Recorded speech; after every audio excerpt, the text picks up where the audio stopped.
স্কন্দ পুরাণ অনুসারে রাজা ইন্দ্রদুম্ন যখন জগন্নাথ দেবের কাঠের বিগ্রহ প্রতিষ্ঠা করলেন তখন থেকে এই স্নানযাত্রার উৎসব শুরু।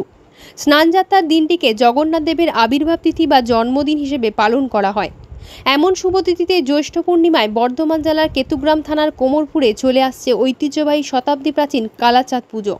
প্রভু কালাচাঁদ এখানে বিষ্ণুদেবের নৃসিংহ অবতারে পূজিত হন, পাশাপাশি বিরাজমান ধর্মরাজও। স্বভাবতই তাকে ঘিরে চলে গাজন উৎসব। কোমরপুরে গ্রাম্য দেবতার পুজোকে কেন্দ্র করে এই শুভ তিথিতে আশেপাশের এলাকায় অস্বাভাবিক আনন্দ উন্মাদনা সৃষ্টি হয়।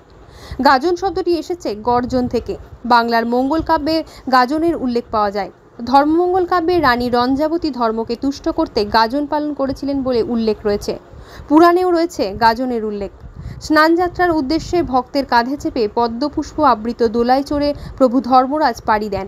স্নান শেষে তিনি এসে দেবালয়ে পৌঁছালে শুরু হয় গাজনের মূল পর্ব, ঐতিহ্যমণ্ডিত ভাঁড়াল খেলা। উপসী শরীরে প্রভুর বলে ভক্তের মধ্যে প্রবেশিত ঐশ্বরিক শক্তির জোরে ঢাকের তালে মনোহরি ও নয়নাভিরাম সে মৌলিক নৃত্যে দর্শনার্থীদের অভিভূত করে। এই অনুষ্ঠানে প্রায় 5 শতাধিক ভক্ত সন্ন্যাসী ব্রতে নিয়োজিত থাকেন। হাজার হাজার দর্শনার্থী ও বাবার ভক্ত কাতারে কাতারে কোমরপুরে এসে ভিড় জমান। কালাচাঁদ ভক্তদের বিশ্বাস, স্নানযাত্রার দিন যদি প্রভুকে দর্শন করা যায় তাহলে সকল পাপ থেকে মুক্তি মেলা সম্ভব এবং মন্দিরের মাটির স্পর্শে চর্মরোগ চিরতরে সেরে যায়।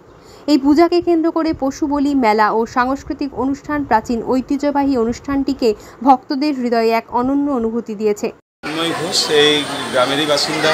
আমরা কর্মসূত্রে যদিও বাইরে থাকি, কিন্তু বাইরে থাকলেও এই পুজোর এই কটা দিন আমাদের মন অবশ্যই এই কোমরপুর গ্রামে পড়ে থাকে। বহু দীর্ঘদিন ধরে আমরা ছোটোবেলা থেকেই দেখে আসছি, সঙ্গে সঙ্গে আমাদের বাপ ঠাকুরদার আমল থেকেই পুজো চলে আসছে।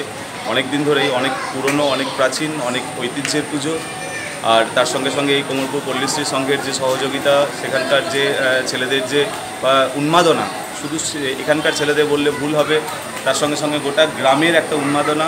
বহু দূর দূরান্ত থেকে লোকজন এখানে আসে, সারা বছর ধরে ভক্তদের ঢল এই মন্দিরে বাবা কালাচাঁদকে ঘিরে থাকে।